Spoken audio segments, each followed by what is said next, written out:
یہ دنیا کے سامنے حضرت امام نے اپنا اسوہ رکھا کہ یہی تو پیغام میں دینے آیا ہوں، یہی تو جو ہے وہ تحریر میں نے کربلا کی ریت پر اپنے خون سے رقم کرنی تھی کہ یہ سر کٹ سکتا ہے لیکن جھکے گا تو صرف اپنے مالک کی چوکٹ پہ جھکے گا، یزید کے سامنے یہ سر جھک نہیں سکتا ہے۔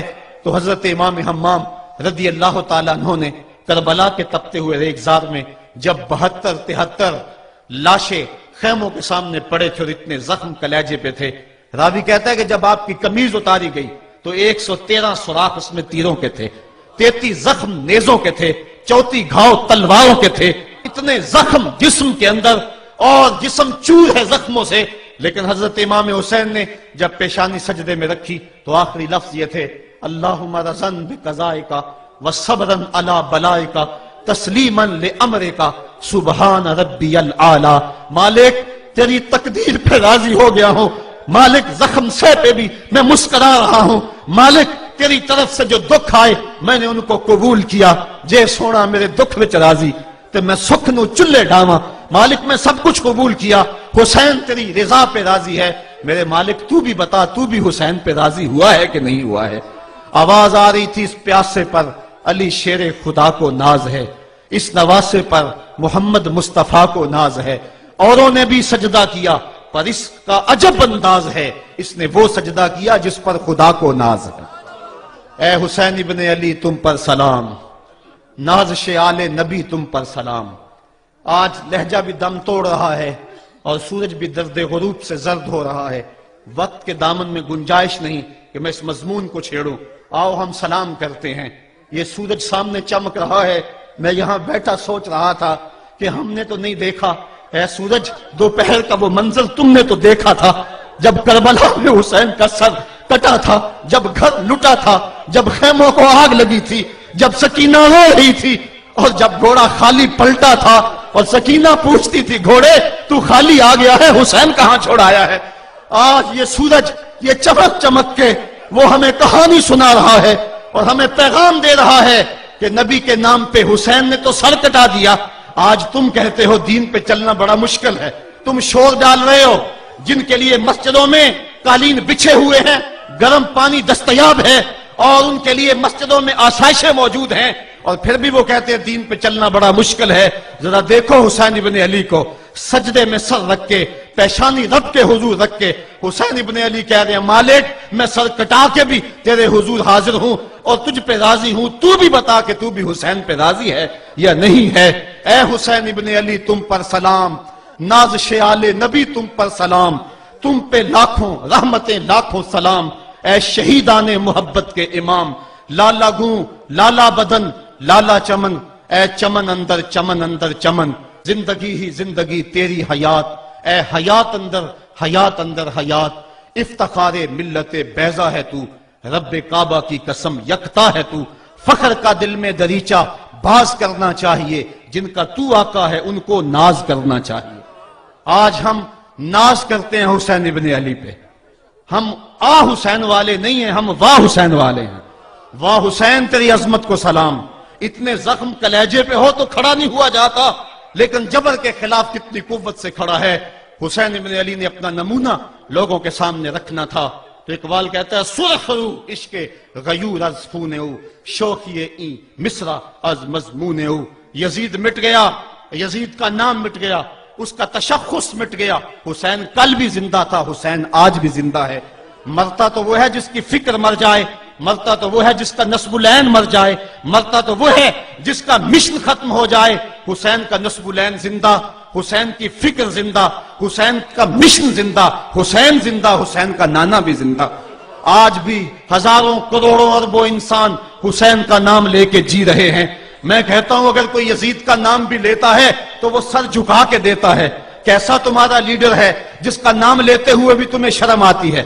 نام لینے سے پہلے سر جھکاتے ہو، نام لیتے ہوئے پسینہ پسینہ ہوتے ہو، نام لینے کے بعد منہ چھپا لیتے ہو۔ تمہیں اپنے قائد اور اپنے لیڈر کا نام لیتے بھی شرم آتی ہے، اور جب ہمارے لبوں پہ نام حسین آتا ہے ہمارا قد اونچا ہو جاتا ہے، ہمارا سر فخر سے بلند ہو جاتا ہے۔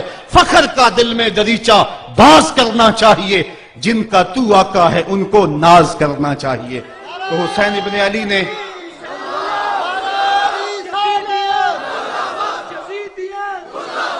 کسی نے کہا تھا کہ یہ دو شہزادوں کی جنگ تھی، تو کسی نے بڑا خوبصورت جواب دیا. اس نے کہا کربلا جنگ تھی اگر دو شہزادوں کی، قلم میں زور ہے تو لکھو حسین ہار گئے، لہجے میں تنتنا ہے تو لکھو حسین ہار گئے، انداز میں زور ہے تو کہو حسین ہار گئے. زمانہ کل بھی کہتا تھا، زمانہ آج بھی کہتا ہے، حسین کل بھی جیتا تھا، حسین آج بھی جیتا ہے. جب حضرت امام حسین رضی اللہ تعالیٰ عنہ کا سر انور کاٹ لیا گیا اور خولی بن یزید نے نیزے کی نوک پہ اس کو رکھا، ویسے رخ سر کا زمین کی طرف سے تھا. کسی نے کیا خوب کہا، باں کے سر نیزے پہ اور سوئے زمین ہے روح، یعنی سجدہ ثانی کی ہے آرزو. رکعت کے دو سجدے ہوتے ہیں، ایک سجدہ ہوا تھا کہ سر انور جدا کر لیا گیا، جب نیزے کی نوک پہ تھا سر تو رخ زمین کی طرف سے تھا. شاعر کہتا ذرا غور سے دیکھو سر حسین کیا کہہ رہا ہے. سر حسین کی پیشانی زمین کی طرف ہے، پیشانی میں دوسرے سجدے کی آرزو مچل رہی ہے. تو جب امام حسین کا سر خولی نے نیزے کی نوک پہ چڑھایا، اس نے تو یہ کہنا چاہا تھا کہ ہم فتح یاب ہوئے اور دیکھو ہم نے سر کاٹ لیا. کسی نے کہا ذرا غور سے دیکھو یہ تو سر کٹ کے بھی سر بلند ہے، یہ سر کٹ گیا پھر بھی سر بلندی نہیں گئی ہے، اس کا بانکپن پھر بھی نہیں گیا ہے. حسین کا سر کل بھی اونچا تھا، حسین کا سر آج بھی اونچا ہے. اس کا نام زندہ، اس کا پیغام زندہ، اس کی فکر زندہ. حضرت امام زین العابدین یہ کربلا کے وہ شخص ہیں جنہوں نے سارا منظر اپنی آنکھوں سے دیکھا تھا. اتنے دکھ کسی کو نہیں پہنچے جتنے زینب اور زین العابدین کو پہنچے ہیں. سب منظر کھلی آنکھوں سے دیکھا. 14 سال کی عمر ہے، بیمار ہیں. تاریخ بتاتی ہے اس کے بعد ساری زندگی حضرت زین العابدین نے ٹھنڈا پانی نہیں پیا. جب پانی پینے لگتے تڑپنے لگتے، کہتے مجھے سکینہ کی پیاس یاد آتی ہے، مجھے علی اصغر کا تڑپنا یاد آتا ہے. ساری زندگی پھر ٹھنڈا پانی نہیں پیا. حضرت امام زین العابدین نے یہ سارا منظر کھلی آنکھوں کے ساتھ دیکھا تھا. اور پھر آپ نے دمشق کے بازاروں میں بھی اور کوفے کی گلیوں کے اندر بھی سروں کا یہ قافلہ اپنی قیادت کے اندر جو ہے وہ گزارا تھا. جب یزید کے دربار کے اندر حضرت امام زین العابدین پہنچے تو یزید نے پہلے تو جو ہے وہ دکھ کا اظہار کیا. بعض لوگ یہاں سے یزید کی بریت کا اعلان کرتے ہیں. یہاں کسی نے بڑی خوبصورت بات کہی کہ قاتل کی پشیمانی مقتول کی اہمیت کو تو بڑھا سکتی ہے لیکن اس کے دامن سے قتل کے داغ کو نہیں دھو سکتی. تو اس نے یہ سب کچھ کیا، یہ بس اس کے ٹسوے تھے جو وہ بہانے لگا. لیکن بعد میں اس نے حضرت امام حسین رضی اللہ تعالی عنہ کے دانتوں کے اوپر جو ہے وہ چھڑی مارنا شروع کر دی. تو حضرت ابو برزہ اسلمی صحابی رسول وہاں موجود تھے، وہ کھڑے ہو گئے، اٹھ کے بدن کانپتا ہے ان کا، کہنے لگے ظالم ارفع قدیبہ کا، یہاں اپنی چھڑی ہٹا لے. میں نے اپنی ان آنکھوں سے دیکھا ہے کہ کان رسول اللہ صلی اللہ علیہ وسلم یلسمہ، حضور نے ان ہونٹوں کو خود چوما ہے. تو یہ کہہ کہ آپ دربار سے نکل گئے اور روتے تھے اور آپ کے بدن پہ کپکی بھی تاری تھی. بعد میں یزید نے کہا حضرت غلطی ہو گئی اور یہ میں نہیں چاہتا تھا، بتائیں آپ کی کوئی شرط ہو. تو آپ نے فرمایا میری 4 باتیں مان لو. ان 4 باتوں میں ایک بات یہ تھی کہ سر حسین اور سر شہیداں ہمارے سپرد کر دو تاکہ ہم کربلا جا کے ان کی تدفین کر سکیں. دوسری یہ تھا کہ ہمیں مدینہ حفاظت سے پہنچا دو. تیسری شرط یہ تھی کہ مجھے جو ہے وہ جمعے کا خطبہ دینے کی اجازت دو آج دمشق جامع مسجد کے اندر. چوتھی بات آپ نے یہ فرمائی کہ قاتلان حسین جو ہے وہ میرے سپرد کرو. اس نے کہا ہاں کون ہے قاتل حسین کا؟ لوگوں نے کہا خولی ہے. خولی نے کہا میں نے قتل نہیں کیا، یہ سنان بن انس نخی نے کیا ہے. سنان بن انس نخی کو کہا ہاں تو بتا. کہنے لگا میں قتل کیوں کرنا تھا، یہ تو شمر ذل جوشن نے کیا ہے. شمر ذل جوشن کو کہا تو بتا. کہنے لگا میں نے قتل نہیں کیا، میرا کون سا حسین نے کچھ بگاڑا تھا، قتل اس نے کیا ہے جس کی حکومت کو خطرہ تھا. تو یہ ہے وہ ہے قاتل حسین کا. اب یزید کہنے لگا تمہاری یہ شرط تو میں پوری نہیں کر سکتا، یہ بات تو پوری نہیں کر سکتا، اب خطبہ دے لو. اب حضرت امام زین العابدین خطبہ دینے کے لیے کھڑے ہوئے. خطابت تو اس گھر کی لونڈی ہے، جب یہ بولتے ہیں تو حکمت کے موتی دولتے ہیں. جو ہی امام زین العابدین کھڑے ہوئے، 14 سال عمر ہے اور دمشق کی جامع مسجد ہے.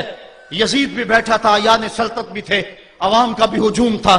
جب آپ نے خطبہ شروع کیا لوگ زار و قطار رونے لگے اور آپ نے اہل بیت کے مناقب جب لوگوں کے سامنے رکھے تو یزید گھبرا گیا کہ کہیں لوگ میرے گریبان تک نہ پہنچے. اس نے مؤذن کو اشارہ کیا جلدی جلدی اذان پڑھو. تو جب اس نے کہا اللہ اکبر اللہ اکبر تو حضرت شہزادہ زین العابدین نے کہا کہ اس کے اندر کوئی شک نہیں کہ اللہ سب سے بڑا ہے. جب شہادتین کا کہا اشہد ان لا الہ الا اللہ، حضرت امام زین العابدین نے اس کے جواب کے اندر کہا ہاں ہاں اللہ کے علاوہ کوئی معبود نہیں ہے، اس کی گواہی ہم نے خون سے دی ہے، ہم نے اپنے لہو سے دی ہے اس کی گواہی.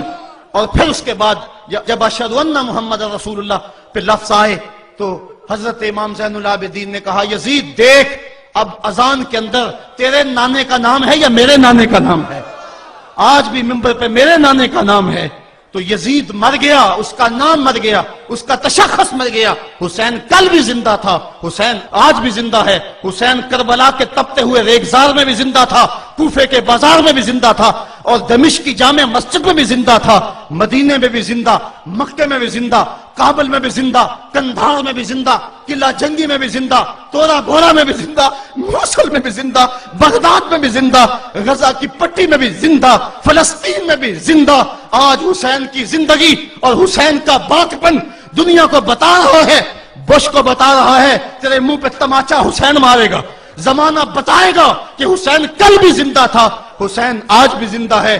حسین کی فکر لے کے اٹھو اور پوری دنیا پہ چھا جاؤ اور زمانے کو بتاؤ کہ ہم حسین ابن علی کے سپاہی ہیں. صرف محرم کے دن آنسو بہا لینے سے کچھ نہیں ہوگا. کیا صرف محرم حسین کا مہینہ ہے؟ نہیں، سب پورا سال حسین کا ہے، پوری زندگی حسین کی ہے، پورے زمانے حسین کے ہیں. یہ صرف عاشور کا دن یا عاشور کی شب ہی حسین کی نہیں، سارے زمانے حسین کے ہیں.